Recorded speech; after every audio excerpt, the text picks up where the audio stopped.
could have swore there was this man-made global warming stuff going on. Coldest winter for 50 years, set to bring months of heavy snow to UK. Britain is facing the most savage winter in more than 50 years, with months of heavy snowfall and bitter Arctic winds set to bring the country to a total standstill. Sub-zero temperatures and violent snowstorms could hit as soon as late October. That's this month. It is late October. As a freak ocean cooling in the Atlantic threatens to trigger a historic nationwide whiteout. Emergency services have been warned to prepare for a repeat of the devastating 1962-63 winter, which saw rivers and lakes freeze over across Britain. The shock warnings have also sparked fears Britain could face fuel and food shortages as roads and transport networks grind to a halt. Meteorologists and oceanographers warn plunging ocean temperatures in the Atlantic are at the root of the crisis. So hold on. Hold on. Global warming, man-made gases, heating everything up. Hold on. We got a problem. Thought maybe I lost my mic there for a second. I could have swore hot gases, man-made, carbon credits, causing all this global warming. Yet, meteorologists and oceanographers warn that plunging ocean temperatures in the Atlantic are at the root of the crisis. If we're heating up the planet through global warming, man-made global warming, how is it that the Atlantic Ocean is cooling down all of a sudden? Abnormally. I'm going to give you a little hint. You don't have to go to college. You don't have to be an expert. You don't have to be a scientist. You don't have to think you're all that. This is so easy. Follow me. Planets, solar system. Middle of it is the sun. The sun heats your planet. Not only does it heat your planet, but your planet also has a molten core. Hence lava. I'm sure you've seen volcanoes and things. We know there's this molten lava under the surface. So if the sun reacts a certain way, it causes our planet, and not just ours, but the whole solar system, all the planets in the solar system, to react the same. Which is why when we first heard of global warming and they try to say, oh, well, ever since 2000 and such, and look at this chart. You could take the same damn chart and go to any planet in the solar system and it followed the same thing. Pluto, Jupiter, Saturn, they were both heating up massively during the same time frame as planet Earth's been heating up. Well, hold on. Are we driving smog, diesel rotten cars in other planets? How do you explain that one? The center of our planet is reacting abnormally, or maybe it's not abnormally. It just seems abnormal because we haven't been around on this planet as humans long enough to figure out cooling, heating cycles. Doesn't matter what the hell we do on this planet, they come and go.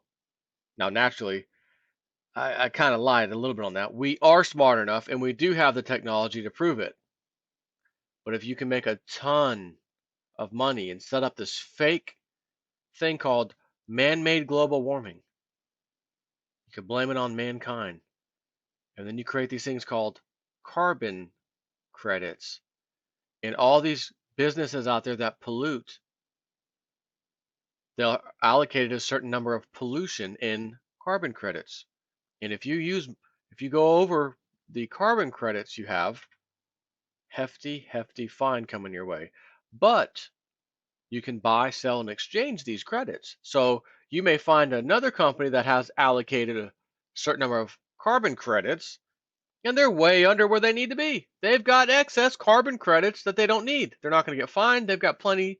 They can then sell those on an exchange where the big polluter can buy them. And as long as they got the carbon credits, we won't get fined.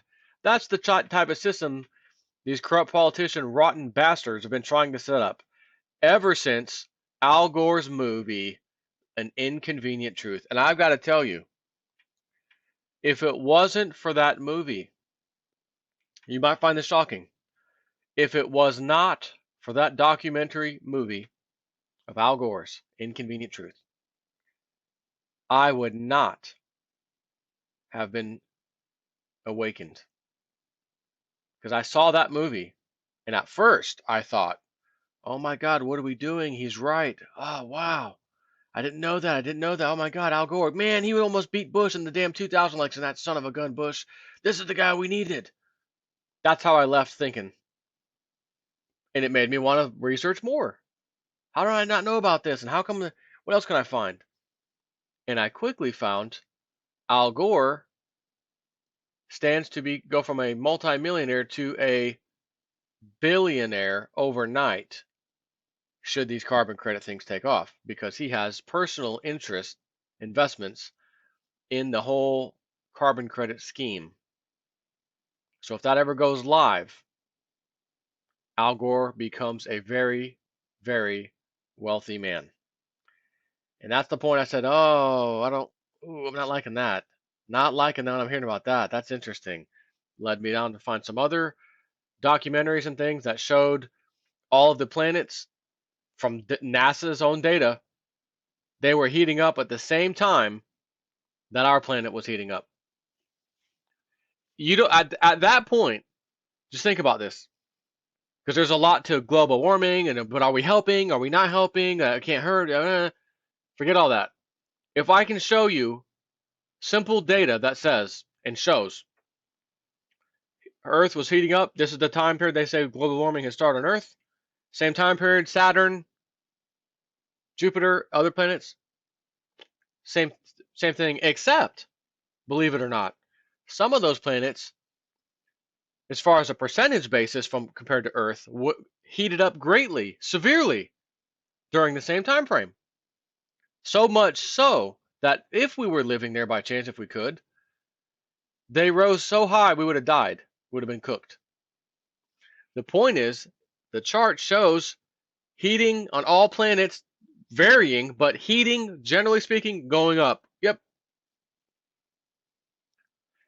That's all you need to know to understand that it doesn't matter at this point what anyone says. You can't have planets that there's not a single human being or any being on heat up at the same time as our own planet, and you sit here and try to convince me that's man-made global warming. You can't do it. Which is why this is a punch in the mouth to the man-made climate morons.